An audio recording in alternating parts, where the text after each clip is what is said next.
write a melody to make someone smile.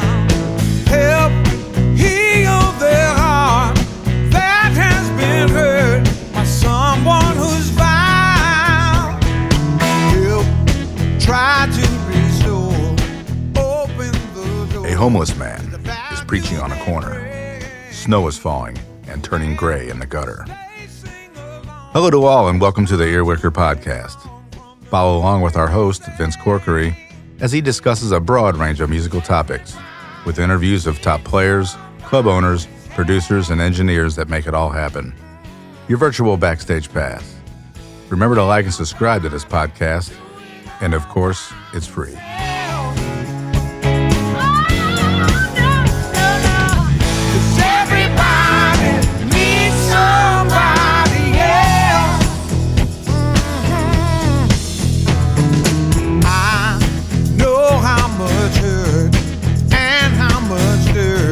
Some people speak.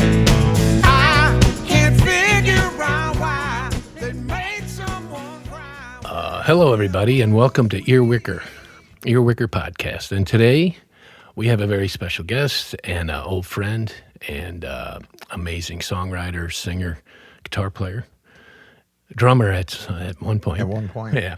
So we have Danny Liston here, folks, and welcome, Danny, and thank you so much for spending time here at Ear-Wicker. I'm happy to be here, man. I haven't seen you in a while. I know, so it's this been is too long. like, Yeah, this is. You were always one of my favorite people. I'm just saying that straight up. Well, you know, you were my favorite person. We'll be back, folks. Yeah. We're going to do a little mutual admiration right. here for a while. No, I really appreciate you coming over. Oh no, I'm happy to do it. All right, good. Well, I'm just going to start off in, where did you grow up? Dogtown. Dogtown, and that's... Where is yeah, where's Dogtown? Yeah, well, you know, some people know. Some So Dogtown is bordered by Forest Park on the north, which would actually be Oakland Avenue, because after Oakland is Forest Park. Now, some people may dispute these boundaries, but it was Forest Park, Hampton, Manchester. okay. Now, it's the western side that some people debate. Oh. I just always said it goes all the way to McCausland. Some people debate that, but they're not here. Yeah. So we'll just say McCausland. Okay, good. Yeah. All right, well, yeah. And so what made you get into music? What was your first instrument? And Well, my mom was a musician. She, before she met my dad, she was on KMOX. She had she was part of a singing duo called the Texas Bluebonnets. And she toured. She did shows like with, a lot of people may not remember, but George Goebel and like Sons of the Pioneers. She was in country western. wow. And if you ever said, so Lou, that was her name, Lucille. Yes, yeah. So Lou, you're a country singer? She'd go, no, I'm a country western singer. Because she did the yodeling and all that kind of stuff. Yeah. I mean, she was tough, man. Yeah. So she taught Pat, but music was always Pat around is her. your brother. Pat's my brother, yeah. And my grandma played banjo and guitar. And my mom played guitar. I don't think she played any banjo. But so it was always in the house. My mom and all of her sisters sang, and even on my dad's side of the family, everybody sang. So we just grew up around it. Oh, okay. You know, and then my brother started his first band when he was like in 8th grade, and I was their roadie. Oh. You know, so I was like Learning the ropes, huh? yeah. Well, my brother. Yeah. It was like, yeah, Dan, you get to lift this equipment. I do. It was a whole Tom Sawyer thing, you know. But he had this drummer named Larry Welsh, who was just like the nicest dude in the world. And I was like, man, I'd like to play drums. Well, Larry actually took time to show me some stuff. Okay. So, you know, by this time, my dad had passed away. He passed away when I was 7. Oh. So my mom being a single mom, there's no way she was going to be able to buy a set of drums. So I'd practice on the back of, I'd take an old chair and take the back off of it, you know, and get a couple of those. So it was like a set. Oh, wow. And then one night at a party at a friend of my brother's, a guy named Johnny Carbett, Johnny was Pat's age, which was 5 years older than me. Their drummer got sick. And they said, hey, little Liston, don't you play drums? I'm like, yeah. And I had played on a set a couple of times. Larry had let me play on a set. But I had never played all night on a set. Yeah. And they said, well, we need a drummer. So he was having this party in his basement. And I went up and was playing drums. And this guy from the neighborhood, guy named Danny Miller, who was if he was your friend, he was a great friend. If he was your enemy, it was a bad, bad night. Okay. So Danny comes up and he goes, where'd you learn how to play drums? I said, well, I explained everything to him. He goes, you don't have a set of drums? I said, no. He goes, you need a set. I said, yeah, I know, but my mom can't buy a set of drums. And he knew a guy there who had an old set of drums. Now, how old were you? 12.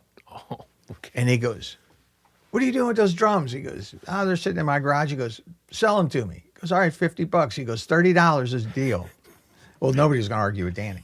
So he bought my set of drums for me. Wow. Yeah, and that's... Whoa. Yeah. That's pretty cool. Yeah. So I started playing drums when I was 12. Oh, okay, so how did you get from drums to the guitar?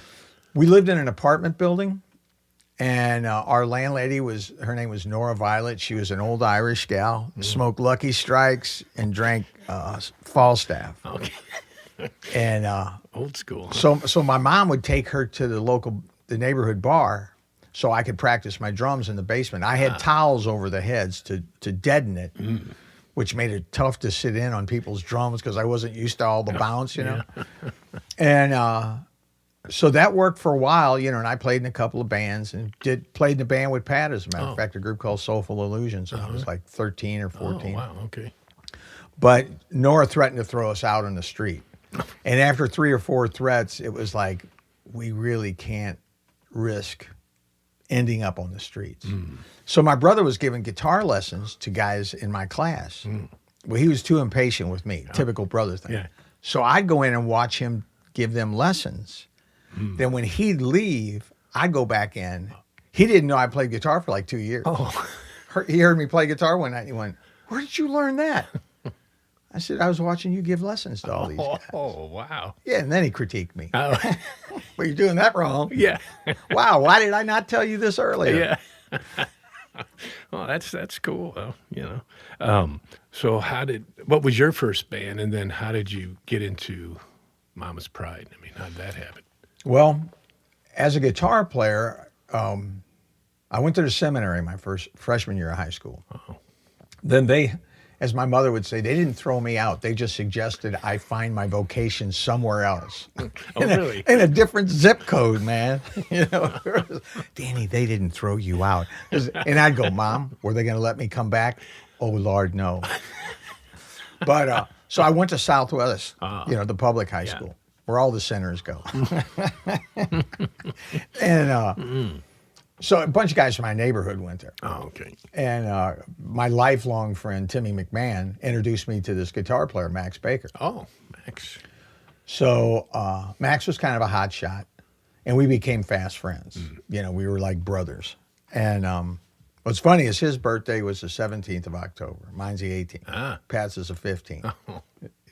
It made for an odd thing with how well our voices blended with singing harmonies. Interesting. Yeah. But so Max told me, he goes, hey, man, you ought to be in my band. And I had a Fender Twin with no speakers. Oh. And I went out and bought a 335. Probably my mom went out and bought a 335. And so he told the guys in his band, he goes, yeah, Danny's joining the band. They're like, his amp doesn't have any speakers. What's he do? He goes, he's my friend. Oh. So I came in. They were so happy that I was there. It's like, oh, wow, we get to split what little money we have another way. You know. But I sang a little bit. Oh, yeah. Oddly enough, I played some harmonica and just played rhythm guitar. You know, once I got speakers, I was pretty good. But that was my first band. Well, what is the name of that band? That was called, at first it was called the Belltones, then it was called Doc Savage. So you knew Max before Pat. I didn't know. Oh, yeah, way before Pat. Oh, okay. I introduced Pat to Max. Okay. Pat came home from California, and Max and I were playing in Doc. He and I had started writing songs together. And I said, hey, you got to meet this friend of mine, blah, blah, blah, blah. Oh, okay. Yeah. Oh, so is that sort of the formation. That was the beginning. That was Yeah. the beginning. Pat said, we need to take this, we need to put this thing together. He got Mike Gordon on drums and Gary Bourgeois on bass. Gary. We had played with Gary. I knew Mike, but I'd never played, but Pat played with Mike down at the Red Onion. Oh, okay. And Mike's a tremendous singer. Well, he's a great drummer too. Yeah. And Gary sang, so we had all the harmonies you could ask for. So what kind of tunes were you doing? Well, we put the band together. We moved to California, and so we're doing like Allman Brothers and Blood Rock and a little bit of Grand Funk. And Okay. we got out to California and realized we are going to starve to death. Nobody wants to hear this stuff. You had to go to certain sections, and we weren't living in those sections. Oh. We were living in Burbank. Oh, wow. Yeah. Well, all Pat knew was the club scene because he had lived out there for a few years Right. playing in these show bands. Yeah. So we had to learn top 40. I mean, we got pictures of us with uniforms on. Yeah. Yeah, Doing the whole thing, the whole Yeah, routine. it was And what was the name of the band? Was that Mama's Pride? It was Mama's Pride. Oh, okay. Yeah. What year was that? 1972. 72. Wow. Yeah. Okay. So you stayed out there for a while then? Stayed out there. It was good for us because, we'd play these clubs 6 nights a week. A lot of times on the weekends, you'd play after hours, which you'd play from like 9 to 1, take an hour off, and then come back from 2 to 5. Wow. Yeah. So, if you don't get tight, you need to pack it up and go home. Yeah. Yeah. But we were able to go to, we spent 13 weeks in Hawaii. Oh. Because there was a club called the Point After that was in North Hollywood. If you did well there, they sent you to the club Oh. Wow. in Hawaii. Well, there we met Greg Allman. Oh. Because everybody finished their tours in Hawaii, understandably. Yeah. And so there was 2 bands that played at the club. There was always one band would start at 8 and play till, and you'd switch sets back and forth. And then one band would play till 5. I think it was altering weeks or something like that. So there were 2 sets of drums. There was 2 of everything. So the Allman Brothers came in, and they could bring their whole band in and play. And that's what they did. Oh, wow. So we got to know Greg, and he had he had the demos of the Laid Back album. And he came up to our room, and, it was drugs and booze and all that. And he said, so you guys play any original stuff? We said, yeah, the club owner doesn't want to hear it. Yeah. He goes, well, when I come back in 10 years, I'll know where to find you, or something to that effect. And we're like, Whoa. Yeah. hey, sucker. Yeah. And he goes, well, if you ain't doing your own stuff, this is where it's going to end up. This is as good as it gets. And we were like, oh, yeah. So we had been there for like 10 weeks, I guess. Well, all of a sudden we start rehearsing like Whip and Post. These are people who want to dance. Yeah. Whip and Post is not a dance song. No. So, we did stuff like, I say we did top 40, but we would do like the Billy Preston, The Bus Is Coming, stuff off of the album. Oh, okay. Yeah. Without it actually being, although Billy Preston's bad no matter what. Right. So, but we did some deeper cuts off of records, but all of a sudden we start, and the guy that was running the place, he goes, I understand what you're doing, because we were supposed to sign up, I think, for another 6 weeks. And he goes, can't do it, which was good. Yeah, 13 weeks in Hawaii was, Yeah, plenty. I Yeah. went to the beach one time. Whoa. And we stayed right across the street from the beach. Danny got barred from the restaurant at the hotel. There was a lot of places that didn't want me. Yeah. They didn't find me humorous. Oh, right. And I'm sure if I'd have remembered going in there, I'd have found it humorous. Yeah. But, Yeah. problem with blackouts. Yeah. Oh, wow. Yeah. So what happened after Hawaii? How did you hook up with Atlantic? So we came back to LA, and we wanted to change our whole persona. Well, our booking agent was booking show bands. And so he was like, nope, nothing I can do with you. A place called Rusty Springs had opened up.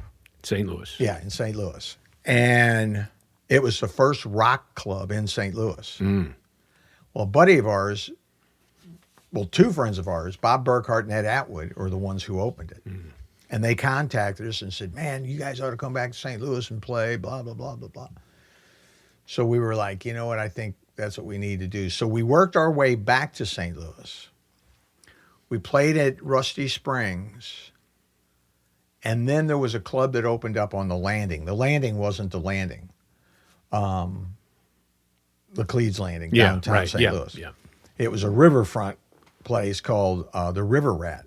And the Mississippi Nights later became that venue. But that was when there literally was rats all over. Right. I mean, there wasn't much going on. No. I mean, I think at night there weren't any lights, hardly any lights down there. Yeah, it was. But a guy named Ellis Salem owned it. And Ellis was we've never been able to find this guy. And Ellis was like a godsend for us. He brought in all these bands, Grinder Switch and If and The Flock. Whoa. And he brought in the Outlaws. And we opened up for him. Okay. Well, their road manager, David Cloud, friend of yours. Yes. David Cloud called their manager and said, you need to hear these boys. So we hooked up with a booking agent out of Atlanta, a guy named Steve Coe. And they started booking us in all these southern clubs. Okay. And we signed with the management company that the Outlaws had, Hustlers Incorporated. Oh, is it right? You would think the writing was on the wall. Not for us. Oh, they'll be fine. Yeah. Well, how old were you? 21, 22. Oh, okay. So you Yeah. guys are pretty young, but Yeah. but hitting it. I mean, you were starting to hit it, right? Yeah. And We were all single. Yeah, yeah. Well, Max wasn't, but the rest of us were. Yeah. So we go out 16 weeks at a time. right. You And know, that's not a your problem. job, is your Yeah. gig. Yeah. So, wow. But then the record company contacted Atlanta. We went to Muscle Shoals and did a demo. Oh, Muscle Shoals Alabama. recording studio, the famous. Well, no, this was at a place called Broadway Sound. Now, it's famous for When a Man Loves a Woman by Percy Sledge was recorded there. yeah. So, but guy named David Johnson. And they sent the demos out, and all these labels were interested. And then one night in Tampa, our manager said, he said, Atlantic Records is sending down their president, Jerry Greenberg, Jerry Wexler's daughter, Anita Wexler, and a couple of other, because they were all Turkish at Atlantic, and their names yes. are like Knief and, right. like, sure. And so they came and saw us, and then they said, we sent for Ahmet Ertegun to come down the next night. We want him to hear you guys. And none of us had any idea. It's like, who's Ahmet Ertegun? Oh. So he comes, and we're playing one of our songs off the first album called Old St. Lou. And we got these guitar parts that sound like horn parts are going, Well, here's Ahmet Ertegun in front of the stage, snapping his fingers going, go Cats, go Cats, go Cats. And we're like, who is this crazy old dude? So after the show, we meet him backstage, and he goes, I'd like to sign you guys right now. And we said, yeah, we can't do that. Our manager almost dropped a brick. He's like, he was from Macon, Georgia. What? That's not how everybody in Macon talks, but that was him. Yeah. And we said, if you want to sign us, you got to come back to St. Louis. You got to sign us in front of our people. Oh, interesting. And he dug it. Oh. Except I kept calling him Abdul. Oh. I'm telling you, Abdul, you're going to love St. Louis. And my manager's going, his name ain't Abdul, Danny. It's Ahmet. So finally, we're at the hotel one night, and I said, so Abdul, and Alan flipped out. Would you quit calling him Abdul? And Ahmet goes, Alan, take it easy, man. Danny, Otis Redding called me Omelet. Oh, so you're in good company. I'm like, anytime you can put my name in the same sentence with the big O, life is good. Whoa. So yeah, he was a very, very cool guy. Wow.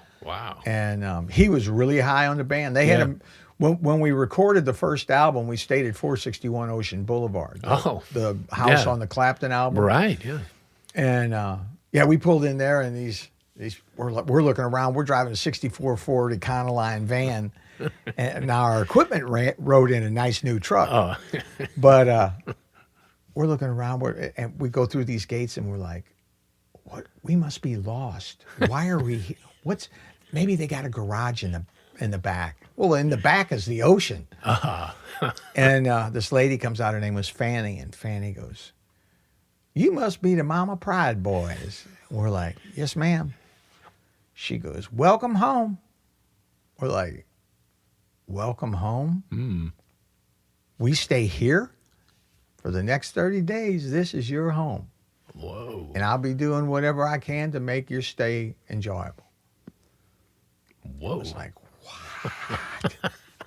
So you recorded there? so we recorded at Criteria, but that was where we stayed. Holy God. Yeah, Whoa. yeah. One night they had a meeting with Tom Dowd, Arif Mardin, Ahmet Erdogan, and our attorney's name was Eric Kronfeld. And they were preparing us for being the next supergroup from the United States. Whoa. We were like, "What do you mean supergroup?" But that's how big Ahmet was on the band. Whoa. But Tom Dowd, huh? Yeah. The famous engineer. Oh yeah. Well, he sat in on a lot of our recording. Him and Arif and Ahmet got into a big fight one day because it wasn't turning out the way our demos did. Our demos were very raw. Yeah. And that's what Ahmet wanted. He didn't want this, Slick. Arif was used to like Average White Band and, yeah. Hall and Oates, a little slicker sound. Yeah. And which I've never been a big fan of our first album because to me it did sound too produced. But they were in there fighting, and we're all out in the studio like, they're going to send us home. They're going to release us from the label. We're done.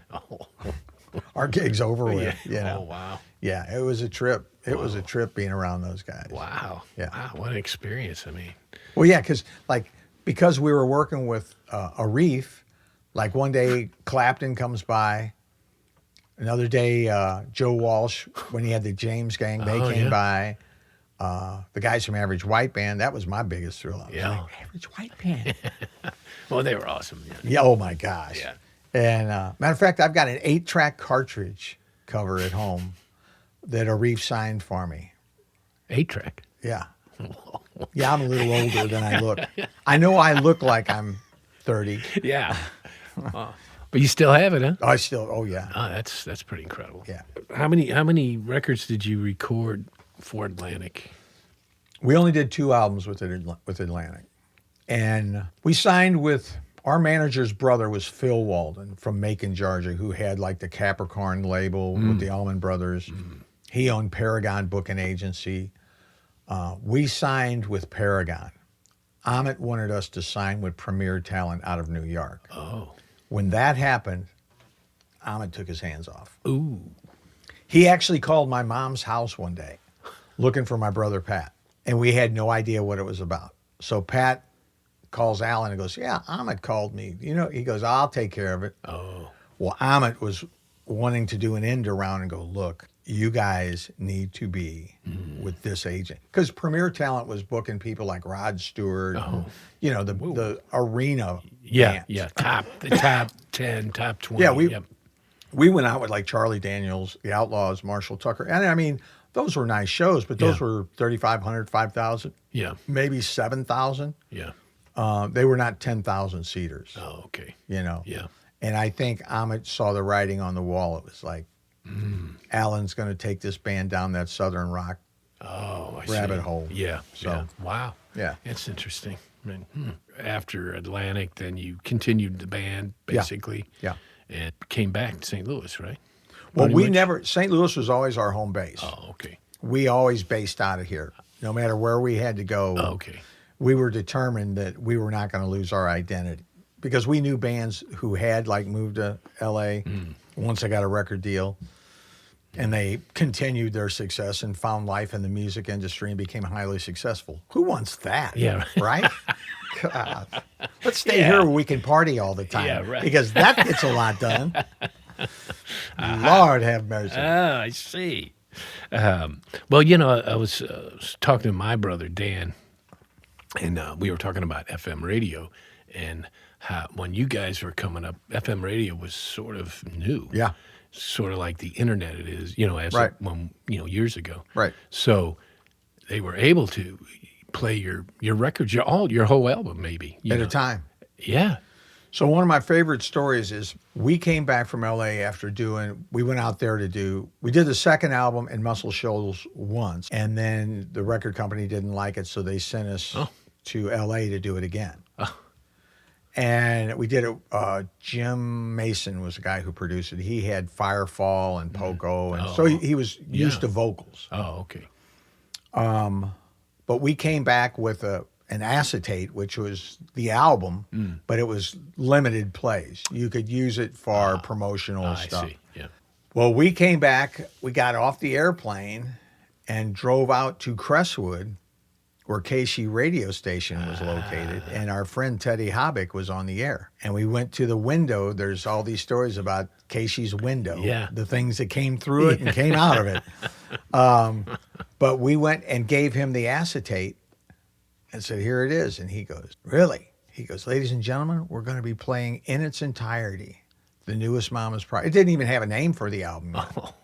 And he played the whole album, both sides, right then and there. Whoa. Yeah. I mean, that was the beauty of FM then. Yeah, buddy. Yeah. And a lot of people, everybody had AM radios, of course, and there was no FM in the car yet. No. I just remember the component systems. Yep. That's how you got FM.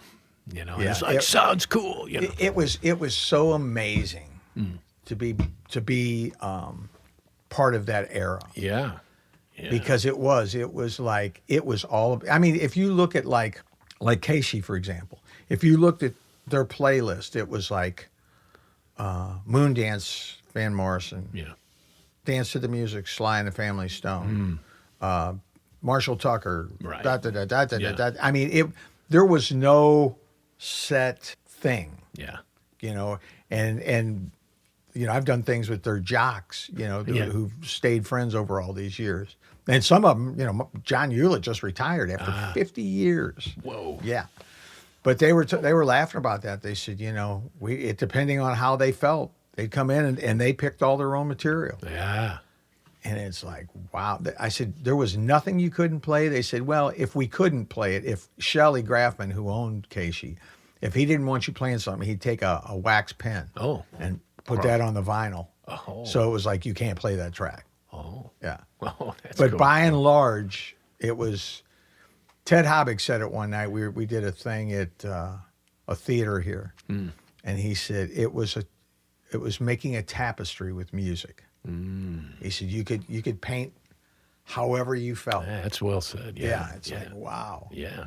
I mean, but that, it was pretty groundbreaking. Yep. Everybody went and got FM. Yep. Because it was so cool. Yeah. So, And now that's kind of how I look at the internet, right. because there's no, I do this radio show. Yes. And the guy told me, he said, you can play whatever you want. And I'm like, I can play Stevie Wonder? Yep. I can play Albert King? Yep. He goes, I'm telling you can play whatever you want. You can play your stuff. You can play your old band stuff. You can play guys from here in town stuff. Wow. Well, that's cool. And what's the name of it? The show's called Uptown and Low Down with Danny Liston. And where can we find it? That's on theroots.fm. Okay, so on the internet. So Yeah. So Yeah, the but roots.fm. Yeah, and they've got like 50,000 titles. I mean, every show is like really, really good because they're all volunteers. We're volunteers. Okay. I asked them if they could give me $100,000 a year. Somehow that's out of the question. But Doesn't hurt. they're to ask, And but all these people love music, and I mean, you have to love something if you're going to volunteer. Yes, you do. It's like I've never volunteered to be a ditch digger. I've always wanted to do that. Yeah, right. Dig for free. Well. Only with Fred Lang. Yeah. Well, what's the name of this radio show? Your radio show? My radio show is called Uptown and Low Down. Uptown and Low Down. Okay. On FM. The Roots. The Roots. .fm. Okay, cool. All right. So yeah, we definitely check that out. Yeah. And well, let's talk about your latest CD too. I Okay. mean, I know after Mama's Pride that you continued writing and playing music, for a long time. Right. A lot of things going on. But you know what's crazy, man? Like after I left the band, I opened a restaurant. Right. Yes. So that took up a lot of my time. I actually quit playing because I thought, I don't really know if I want to do this anymore. Yeah. And I found my way back to playing a little bit. And then Mama's Pride Mark Close, a jock over at Casey. He's still at Casey. Yeah. He goes, man, why don't you guys do a reunion show? And it's like, I don't know if anybody will buy tickets and blah, blah, blah, blah, blah. Well, we sold out 2 shows. Wow. What year was that? Remember? That was 80, 85, 86. Oh, okay. So then we didn't do anything for quite a while. And then Mark Close again says, like in 2000, says, man, you guys ought to do. 2000. After that? Oh, Yeah. Wow. Okay. So we did something at the pageant. We did 2 shows there. And I started getting back a little more and more. I'd say in the last 10 years, I've played more music than I did between when I was 30 and 50. Whoa. I mean, I've been so busy playing music. Well, that's good. Yeah. Oh no. That's good I for love us. it. Yeah. It's. I told my wife. I said, I've been sober 28th of this month. It'll be 36 years. Whoa. Congrats. And I said, I think what it is a lot of the years that other people had at their disposal, and just lived them out. I don't remember a lot about them, and it was spent in hangovers and blackouts and stuff like that.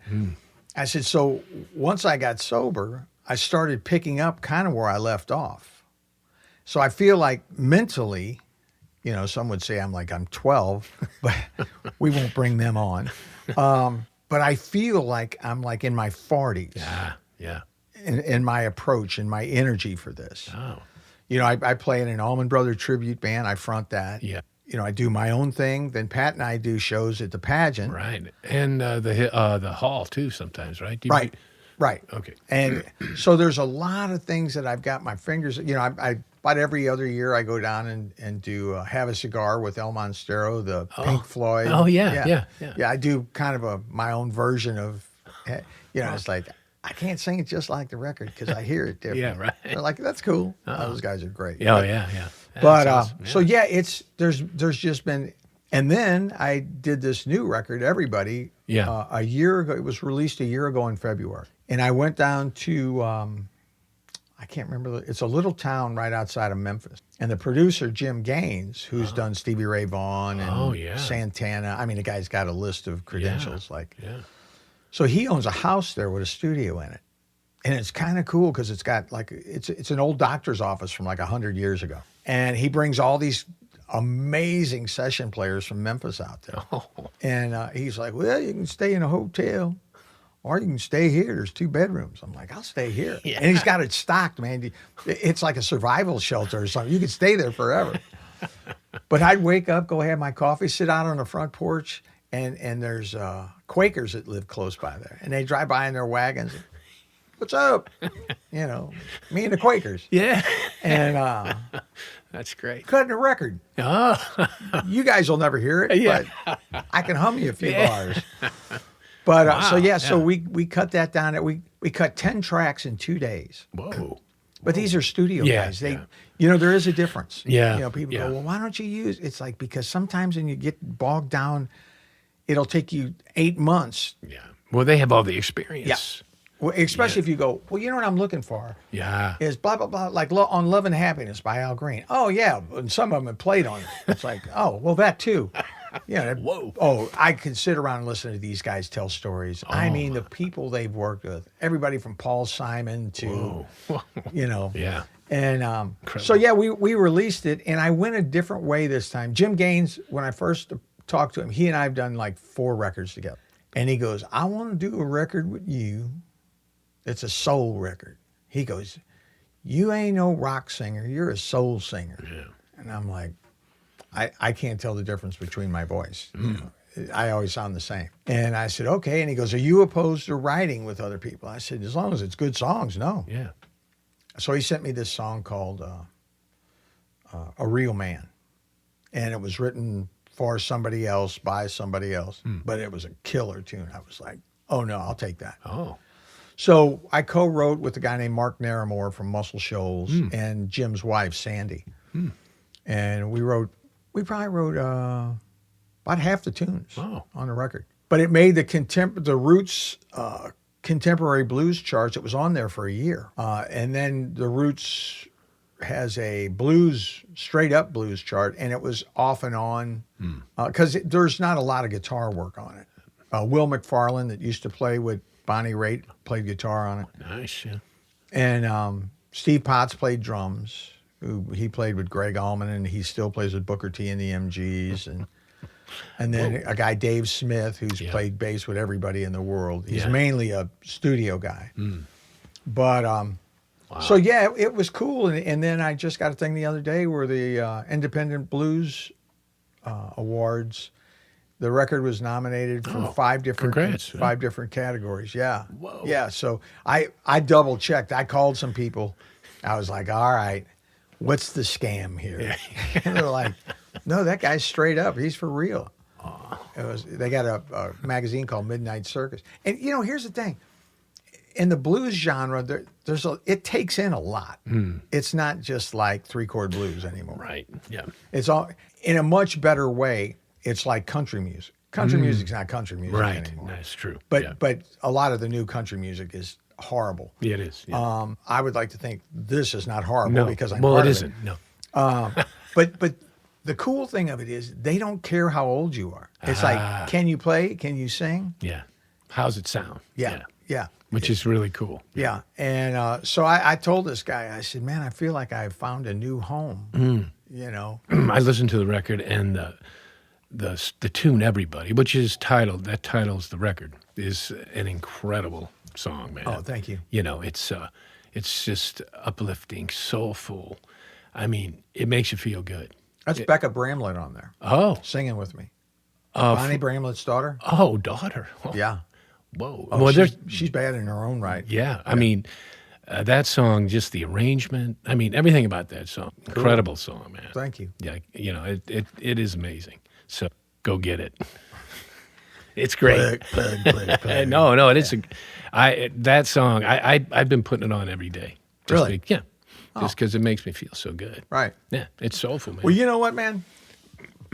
And that's the thing with music. It's like, I think we can state a point of view, but we don't have to become toxic. Because I think, it's like, I know there are people who buy my records or listen to my radio show or come see me and my brother play that probably spiritually, politically, you name it, we are like on different planets. Oh, yeah.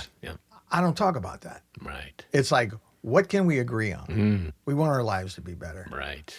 And I think I can raise questions about stuff, but I don't ever think it's my place to point the finger at somebody and go, you moron.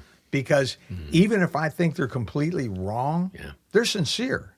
They don't mean it to. It's not like, I can't wait to be this obnoxious jerk that's just defiant. In their mind, they're right. In my mind, I'm right. They could think that, but it's like my job is to build bridges, not build walls. Yeah, right on. And I get frustrated with guys sometimes that it's like, you have all these people following you on social media. Encourage them to be better people.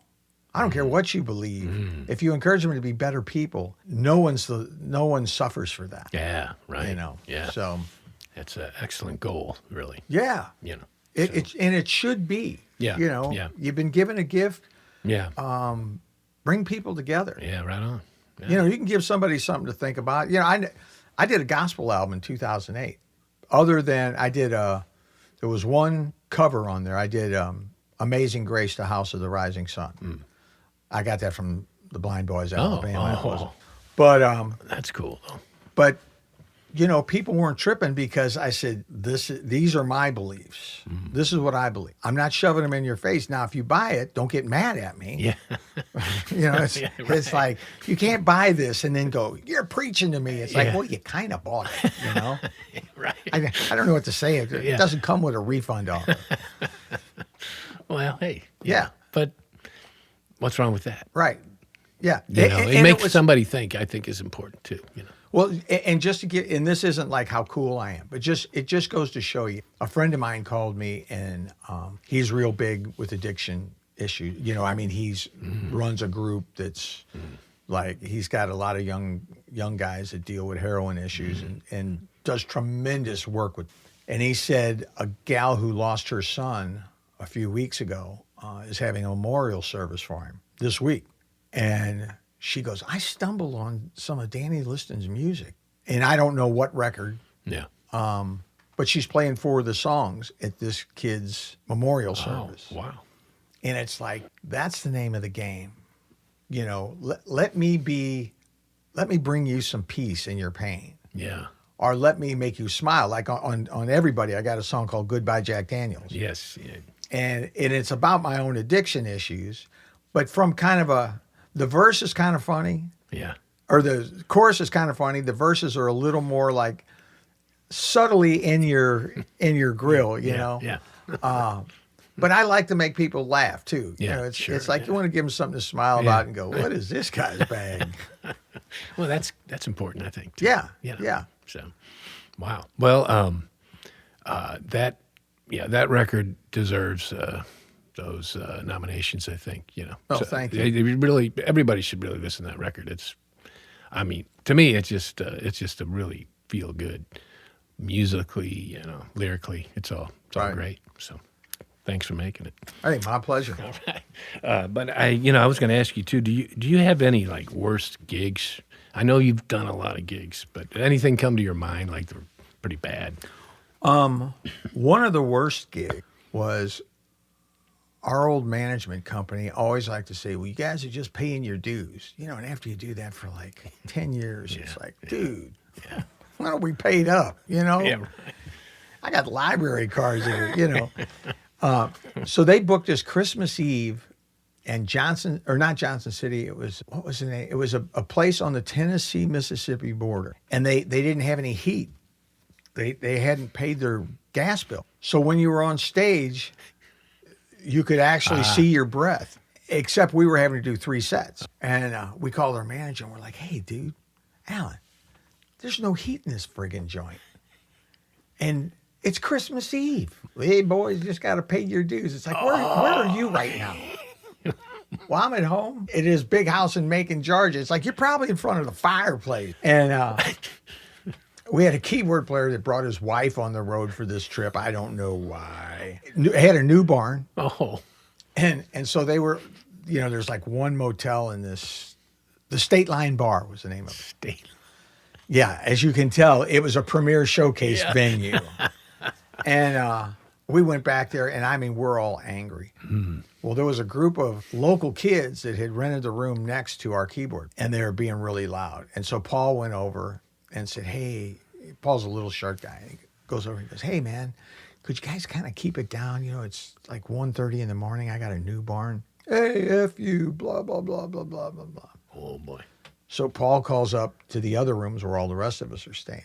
And he says, yeah, I tried to get these guys to be quiet, and they told me to F off, that I better keep my mouth shut and blah, blah. Well, we were just looking for some place to expend Release. this. Yes. We went down there. They all left, like, within 20 minutes. We explained things to them. And, Oh, did you? Yeah. But we've had a lot of, like, we opened one night for a group called Sparks, and it was 2 brothers. One dressed like one played Wurlitzer, and he looked like Adolf Hitler. That was his deal. We're playing. This is a Cleveland auditorium. They were a big deal. Whoa. And then the other brother was the lead singer, and he would act like a goof. And the one that played keyboards would look at him like he hated him the whole time. Usually on stage right was where all our fans sat. And of course, I was on stage left, where all the Sparks fans were.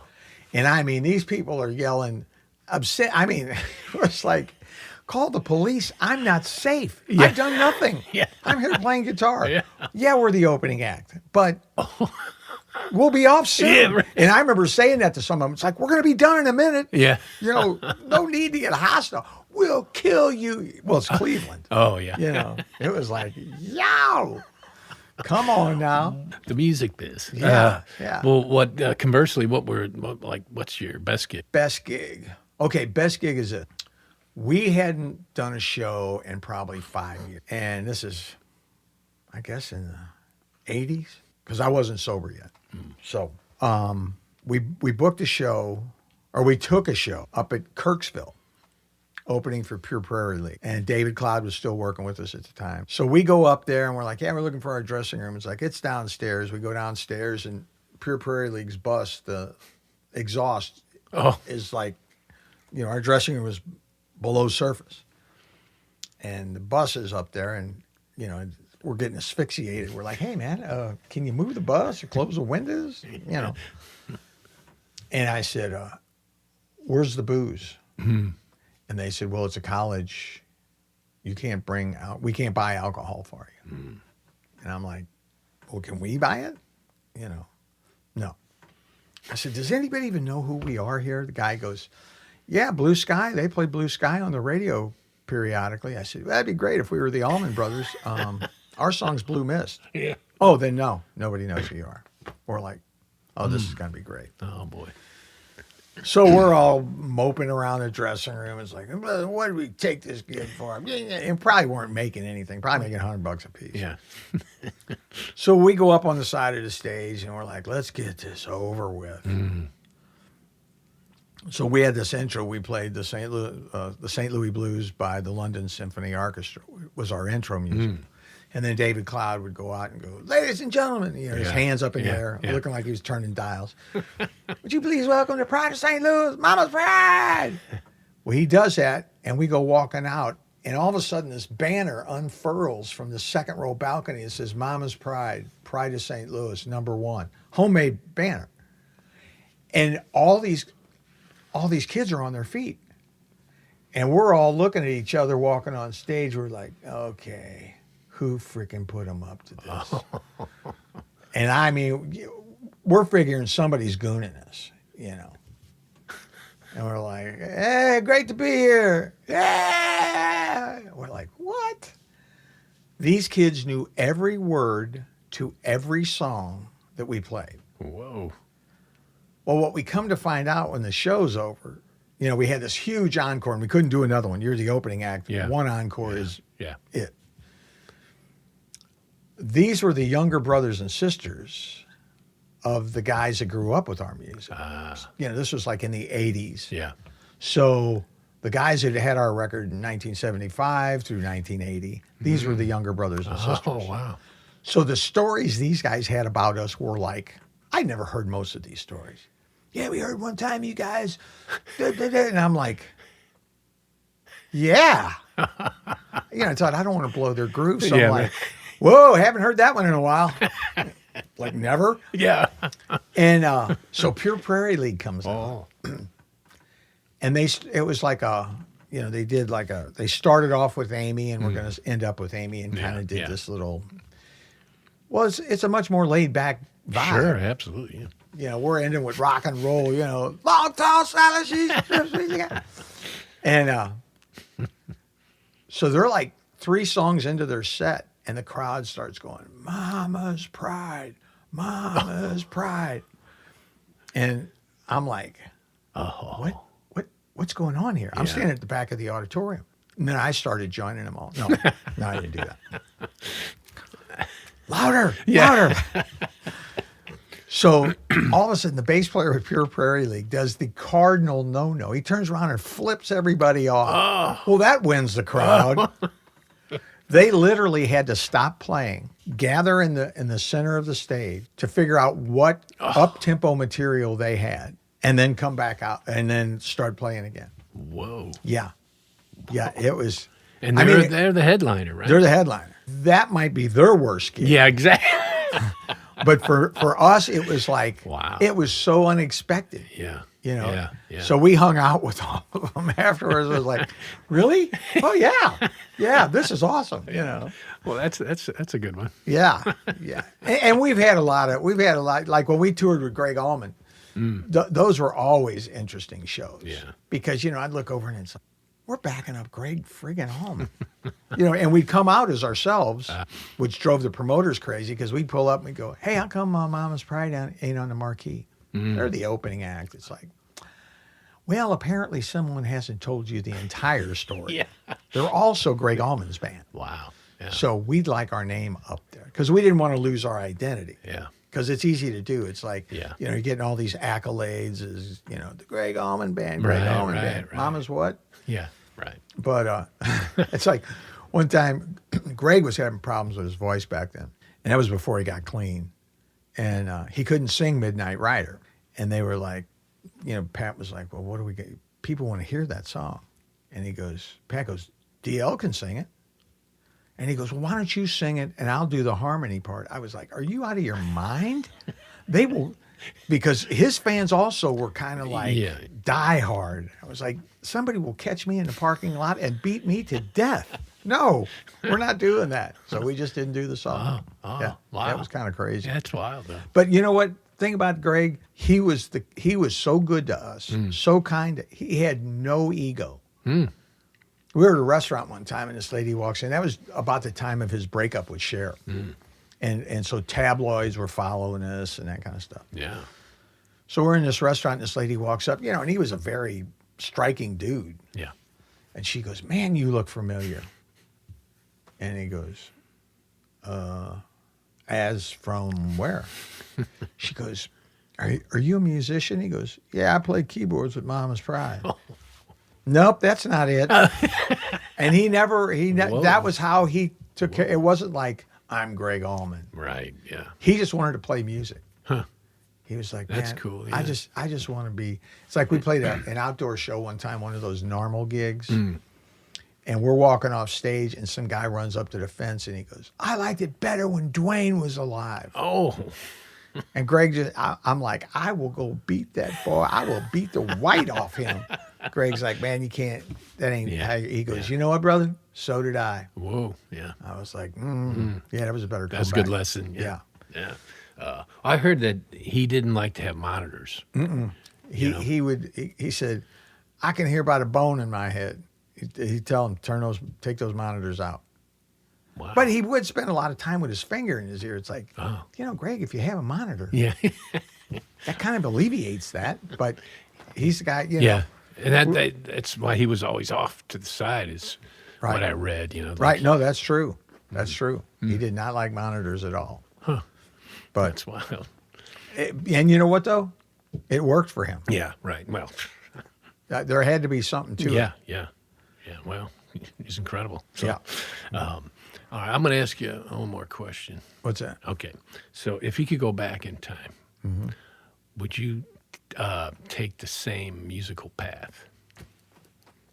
Would I take the same? Now, when you say the same musical path, I'm saying this like you can, and it's like I'm negotiating right now. But when you say the same musical path, do you mean like?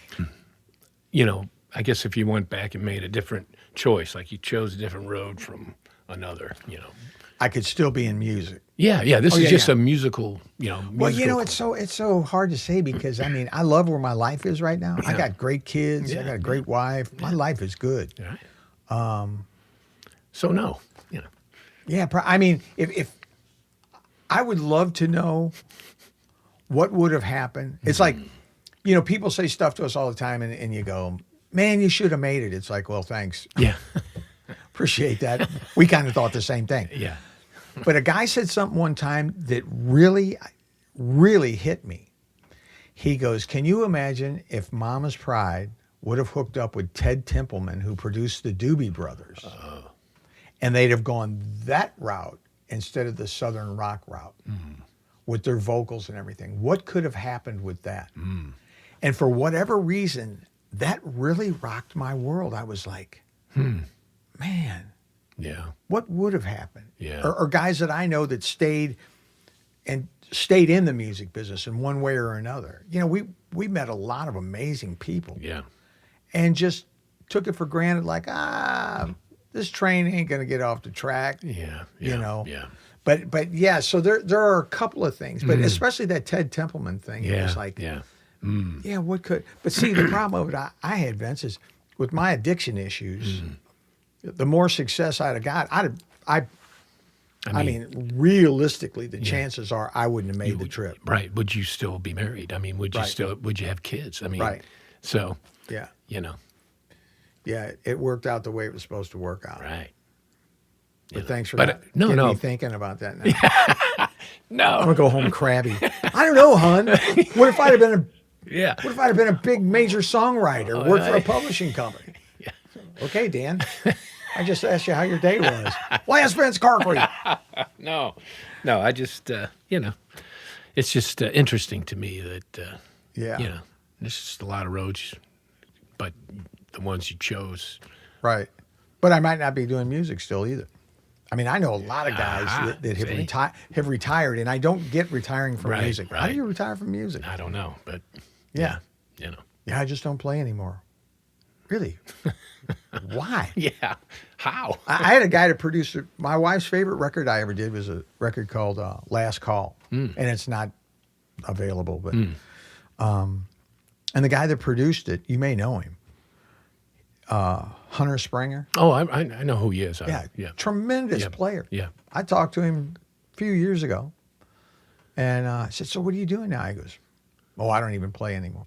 I said, "You don't play bass, or you don't play?" He goes, "No, I don't play anything. I just lost interest."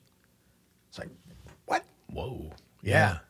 It's like, how do you lose interest? I don't know. Well, see, you know, Yeah. this is what makes you tick, right? I mean, basically, you know, Yeah. you know, you get up in the morning and, you know, you're probably thinking about some music, I'm sure, you know. Oh, yeah, I've got all my original songs on my phone. Ah, So I put my earbuds in and go, okay. yeah. Because I feel like now's the time to start working on my next record. Yes. Yeah. Yeah, that's good. I think that's it's a blessing. Yeah. Oh, no, and I don't mean this arrogantly, but I feel like I've learned how to sing better than I've ever known how to sing. Oh, really? Oh. I've learned a lot about my voice, what I can do, what I've never tried that actually can work now. It's a trip. It's not like I'm better than I've ever been. You know. I've just learned a lot about my voice Ah, because I used to just be like a background singer. yeah. So it takes a while to come out of that. Yeah. but well, no, that great. wasn't the original question. No, but we know. Right. You know. I can sometimes take the car around the block one too many times. No, that's good. It's good info. And with that, we'll close it up, and I Beautiful. won't take too much of your time. So Oh man, I appreciate. I you love doing spending this. time with you, man. Oh man, well, so do I. So once again, the radio show is Uptown and Lowdown with Danny Liston And on we can- theroots.fm. okay. Great. And your latest record is Everybody, and you can get that at iTunes, streaming service. so you all know, all the places. all the usual outlets. Okay, and some of your other recordings, possibly. Yeah, Okay. they are actually. All right, good. Yeah. All right. Well, Dan Liston, thank you again. And Anytime. man, hey man, Somebody we'll probably do it cancel. again. If somebody cancels on you, give me a call. Yeah, I will. Yeah. Yeah. My wife goes, your stories just go on and on. She goes, it's like a soap opera. It's a continuum of stories. I'm like, it's not like a soap opera. No, they're great. No. Thank you. And again, thank you. And we will see you on the next gig. Absolutely. I'll be there. All right. All right. Thanks, Dan.